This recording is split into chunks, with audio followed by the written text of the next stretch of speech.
Mas é claro que eu não podia deixar de aparecer para que a gente possa fazer aqui uma leitura do que está sincronizando nessa onda do macaco conosco. É a 11ª onda encantada do Tzolk'in e o macaco é o 11º selo do Tzolk'in. Então a gente tem no calendário galáctico um 11-11, diferente do 11-11 do falso calendário. E o macaco trouxe para mim uma sincronicidade que me inspirou no título do vídeo. A não magia estrutural de uma cultura que pode até ser a galáctica, uma vez que a cultura galáctica no planeta Terra está sendo sustentada pelos Qins planetários. O que isso significa na sua vida, na minha vida? É o que você vai saber depois da vinheta. Se fosse você, pegava o chazinho e sentava para ouvir esse papo que está muito interessante. E assim, bem provocativo, sabe? Bem tipo macaco.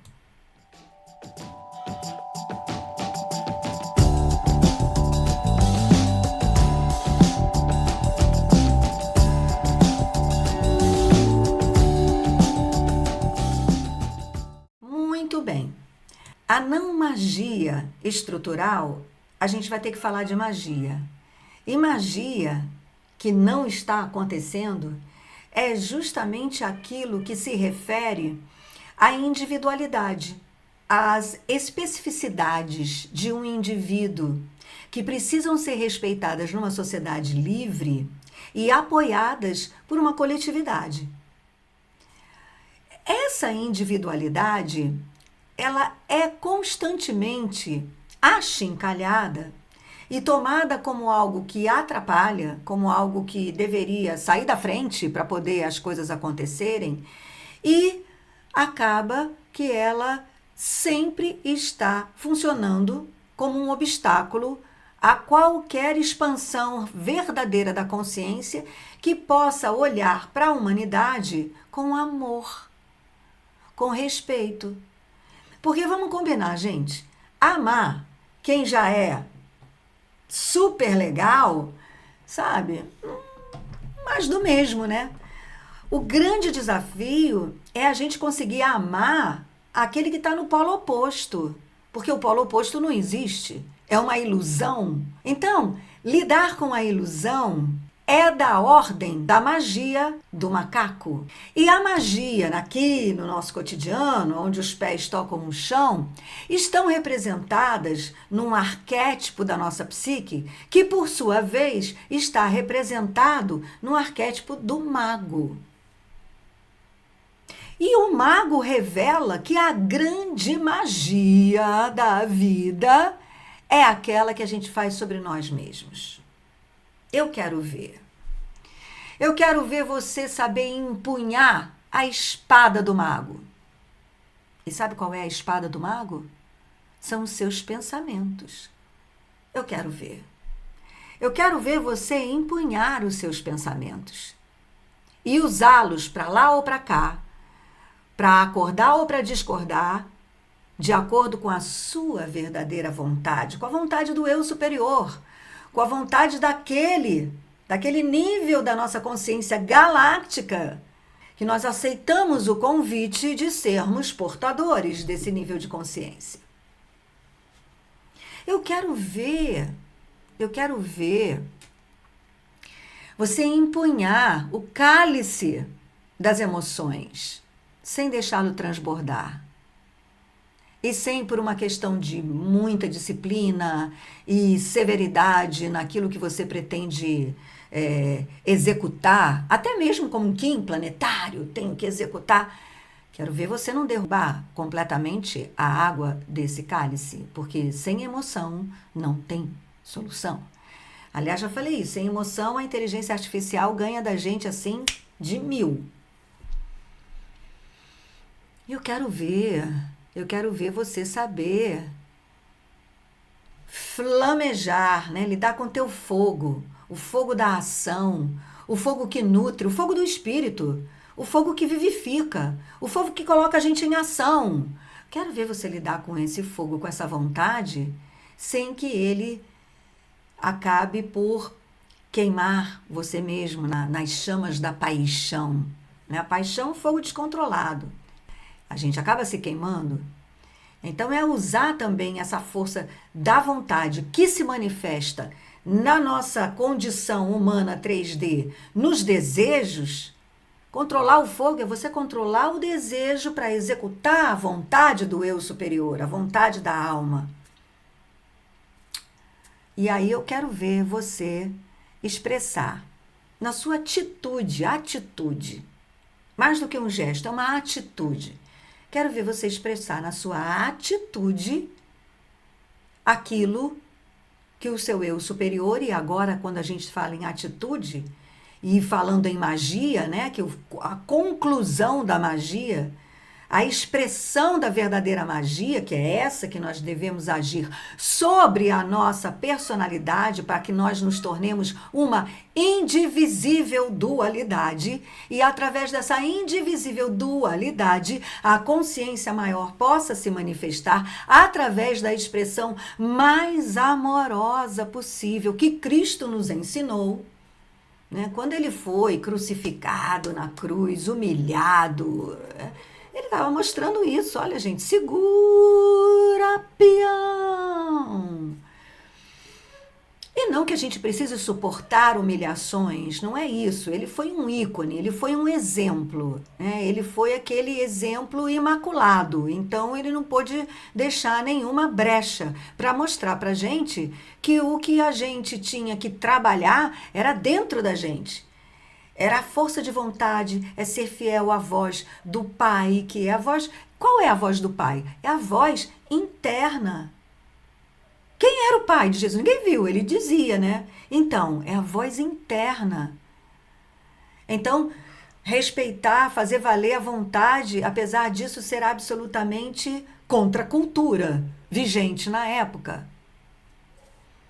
Então, o convite, gente, o convite para os 15 planetários, se a gente está falando sério aqui de criar mesmo uma cultura galáctica, uma cultura que encare a humanidade e o planeta Terra do ponto de vista cósmico, nós somos agentes contra a cultura. Até aí tudo bem, né? Até aí super legal, né? E até aí dá até esse ar assim diferenciado de uau, nós somos agentes contra a cultura. Mas como agente da contracultura, eu percebo, pelo menos em mim e nos 15 que me cercam, que a gente já está sabendo fazer um esforço, né, de não julgamento. Um esforço do não julgar, o esforço de não agir através do olhar do ego, mas sem desprezar o ego, coisa que a onda do espelho ensinou assim brilhantemente. O espelho mostrou que a gente é branco e preto. Então, não é que a gente não vai julgar porque nós somos, não, a gente não vai julgar porque a gente é igual, a gente tem sombra igual, e se nós estamos desenvolvendo uma maestria para não agir do olhar, através do olhar só da luz, escondendo a sombra, a gente está percebendo o quanto isso dá trabalho. Então, isso ajuda a gente a respeitar o outro que, de repente, ainda não consegue fazer o trabalho em si. E ainda fica esperando que o outro faça o que ele, na verdade, precisa fazer por si só. Então, o verdadeiro trabalho de magia é aquele que nós fazemos em nós. Porém, fazemos esse trabalho de magia em nós para que nós saibamos preservar as nossas especificidades. E eu poderia dizer isso da outra maneira, fazer a magia em nós, lapidando a nossa personalidade para que nós possamos fazer da nossa vida uma obra de arte e aí sim cumprir a lei do tempo, que tempo é arte, apoiada por um coletivo. Porque ícones, de pessoas que conseguiram transformar a sua vida em obra de arte, a gente tem aí, já temos exemplos suficientes. Na imagem do Cristo, na imagem do Buda, na imagem de grandes personalidades da nossa história, que mostraram, que ascenderam. A grande fraternidade dos mestres ascensionados é uma inspiração já ascensionada, que chega até nós a partir de consciências já ascensionadas. Então, a gente já sabe que isso é possível no caminho do indivíduo. Mas o grande chamado que está sendo feito agora, nessa transição planetária, no início de uma nova era, de Aquário, e quem entende um pouquinho de astrologia sabe que Aquário é o signo da coletividade. É o signo que trata da organização social a partir não de um Estado, mas a partir da própria sociedade que se auto-organiza. Então, a gente viu esse movimento astrológico, estamos vivendo esse movimento astrológico. Quando Saturno, Júpiter, Plutão se reuniram e ficaram ali batendo pezinho em Saturno, que é em Capricórnio, em Capricórnio, que é o signo que fala das estruturas de poder, das estruturas sociais, né? Então, os grandes planetas pisotearam bastante. Final de 2021. Final de 2021, 2022, foi assim, sabe, a destruição e estamos vendo, né, as estruturas aí se rompendo, caindo, o grande império americano do dólar, agora a gente já ouve falar a possibilidade de paz mundial, a gente já ouve falar no meio coletivo, no meio político. Percebe? Então a gente está vivendo essa mudança, esse chamado para a mudança. E ele não é meu, nem seu, nem de um polo político, de uma pessoa política. Isso é um movimento que algumas pessoas ancoram através da expressão da sua singularidade. E a sua singularidade inclui o lugar, a região do planeta em que vive, inclui a sua profissão, a sua família, a sua língua, a sua nacionalidade, sua naturalidade, sua família, inclui tudo, porque tudo que está à nossa volta, a gente contém toda essa estrutura sociocultural, geográfica, né? Geossociocultural, a gente contém isso na nossa singularidade, a gente troca com isso o tempo todo, então a gente é afetado por isso o tempo todo, mas a atitude, fruto da magia, a atitude final, que nessa onda encantada está se apresentando como grande desafio através do selo do humano, que é decidir. Na onda do macaco, que o macaco não para, pula de galho em galho, ele brinca, ele inventa, ele faz magia, ele sabe que isso tudo aqui é uma ilusão, né? Nessa brincadeira toda, há de se decidir. Qual é a atitude que nós vamos tomar? Porque qual é a atitude que nós vamos tomar em relação a uma mudança? Porque eu acho que assim, o grande convite que é feito nessa transição planetária é a mudança. E é aquela mudança que, em termos de magia, em se falando em magia, é mudança na nossa personalidade, não é em outro lugar. E começa com um instrumento mais afiado da nossa personalidade, que é a espada, que é a mente. Por isso, tudo que a gente fala aqui no canal, a gente fala em relação à nossa mente, aos nossos pensamentos.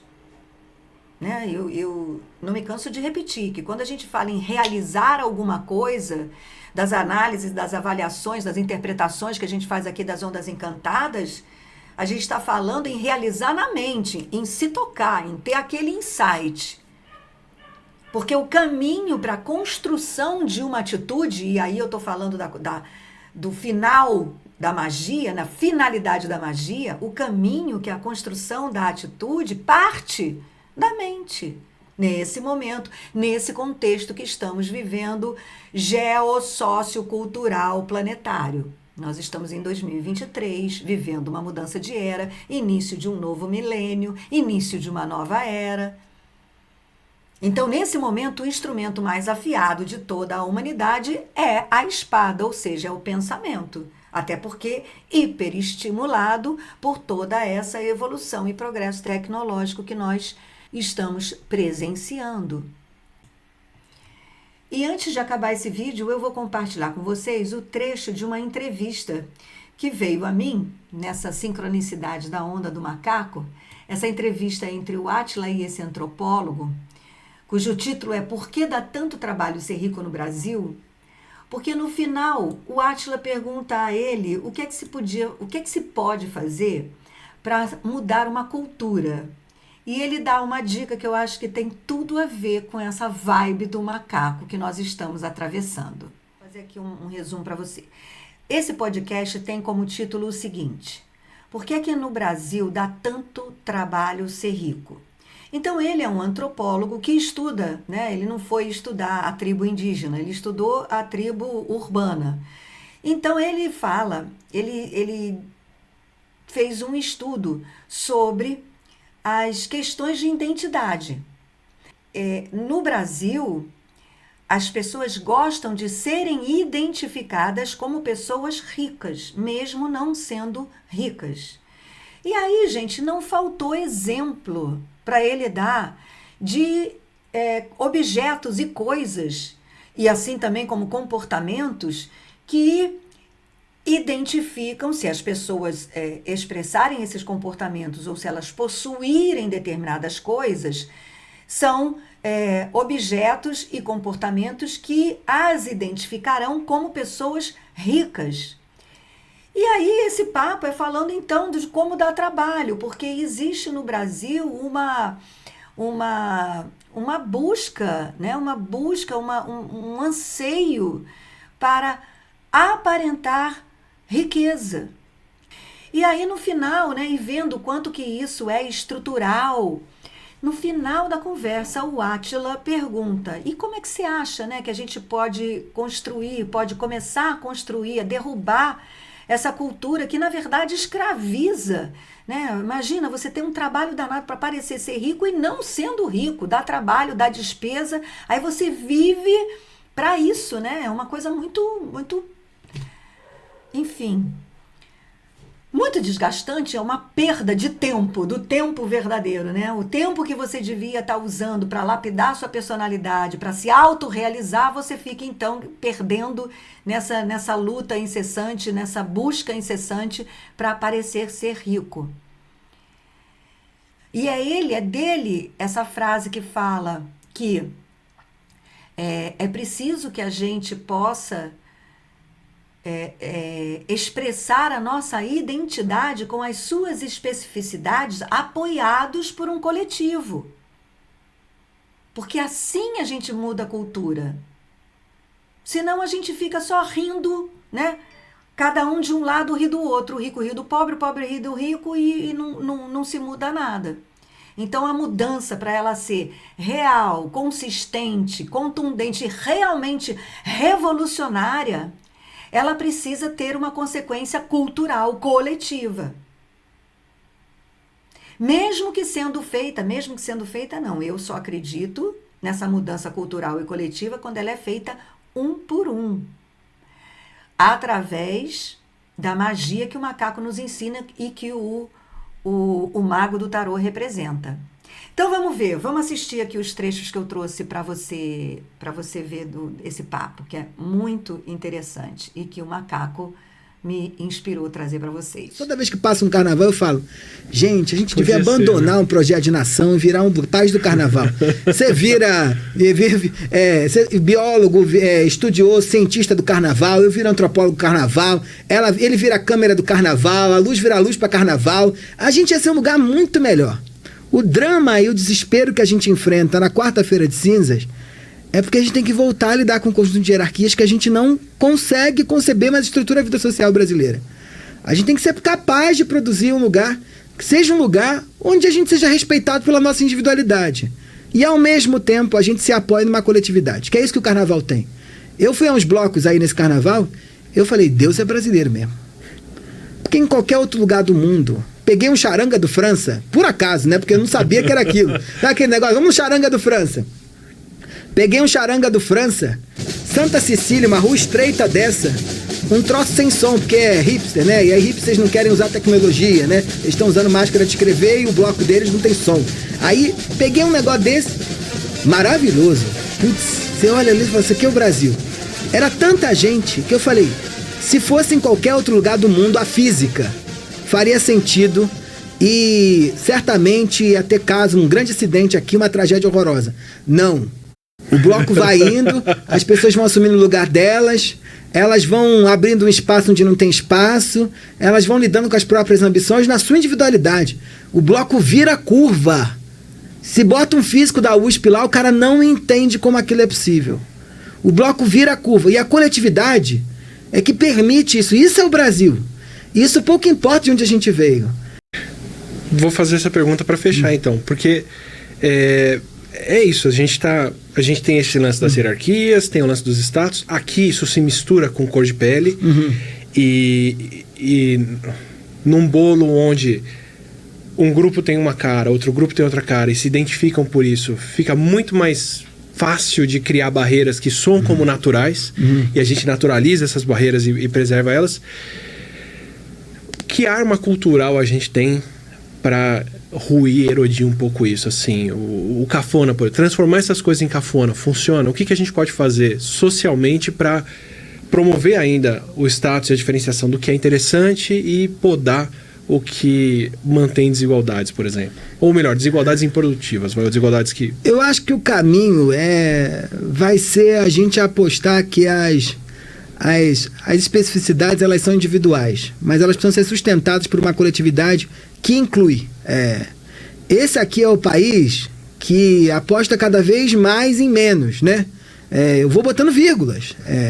E para se incluir é uma batalha gigantesca, né?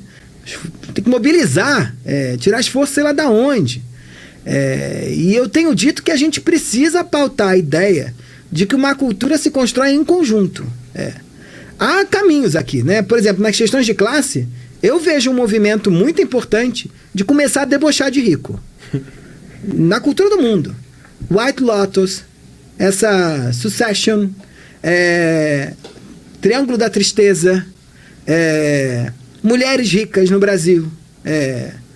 Eu brinco que tem 2 lugares que são muito agradáveis para os ricos, que é quando você olha para eles e olha com admiração. Meu Deus, ela gasta 150 mil reais em presentes todos os meses. Vai um cabeleireiro na casa dela para ela não mostrar a raiz. Ou um lugar de denúncia, que eles adoram também, porque não muda nada. Meu Deus, ela gasta 150 mil reais e tem 40 milhões de pessoas passando fome nesse país. Esse é um lugar que é confortável para rico. Deixa eu fazer uma pausa aqui para sugerir a você que escute o que ele vai falar, mas use da analogia. Porque ele vai se referir especificamente a esse grupo, né, que nos estudos antropológicos dele, tratou das questões de identidade com relação à riqueza, que é algo muito evidente e popular no Brasil. Mas a mesma medida que ele usa para como podemos trabalhar para desfazer essas barreiras, no caso identitárias, né? Porque no caso dele a identidade é com o rico, mas a gente também se identifica. Somos Kim, somos crentes, somos galácticos, somos... né? A gente tem lá os nossos guetos também, que tudo bem, a gente tem os grupos. A questão é como que se muda uma cultura. Nós, no caso, independente do grupo que participamos, espirituais ou espiritualistas, budistas, o nosso caso é uma mudança de cultura em relação ao tempo. Somos um grupo que começa a praticar esse novo tempo. Mas o que a gente deseja mesmo é que, independente do seu credo, cor, raça, time que você torce, você conte o tempo de maneira diferente.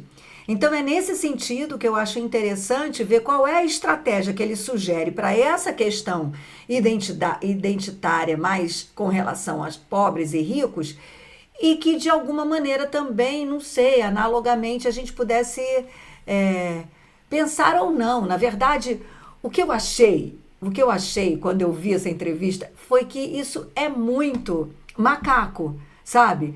É você não levar a sério essa ilusão que a gente vive, ao mesmo tempo que você trabalha numa magia que é relativa a uma mudança. Então, é isso. Vamos ver o que ele fala. Onde é um lugar que a gente consegue mudar alguma coisa? Deboche. A gente tem que debochar deles. Eu tenho que debochar de alguém que, tendo uma fortuna gigantesca, doa, sei lá, 10 cestas básicas pro litoral norte. É rir. É só rindo. Porque aí as coisas deixam de funcionar. Eu tenho que debochar de uma organização que coloca preto e pobre para dentro, mas coloca nos estratos mais baixos dessa empresa. Eu tenho que debochar de uma liderança que tem toda a mesma cara e continua falando de diversidade. E a gente tem que fazer essa gente virar meme. É só assim. É só rindo. Que eles vão começar a entender que não dá, né? Não dá para viver num mundo que alguém tem 1 trilhão. É muito estranho. Nem 1 bi. Sabe que eu me lembrei agora, assistindo esse corte que eu coloquei aqui no vídeo, e o que ele falou? É que eu não sei se é verdade ou não, mas tem uma história de que o 1º de abril é o dia da mentira, porque as sociedades antigas celebravam a mudança do ano nessa época, que era mudança de estação. Acho que tinha alguma coisa a ver também com um novo giro zodiacal, porque é nessa época que começa o primeiro signo do zodíaco, Áries, né? E aí, as pessoas que queriam utilizar o falso calendário, como nós utilizamos hoje, começaram a debochar das pessoas que celebravam a virada do ano nessa época de abril. Olha só que interessante, se isso for verdade. Se isso for verdade, ele pode não estar tão viajando assim na maionese, né? Bom, tá bom por hoje, né? Se você chegou até aqui e gostou do que viu, se inscreve no canal, deixa seu like, aciona o sininho, que a gente está aqui nesse movimento de mudança de cultura.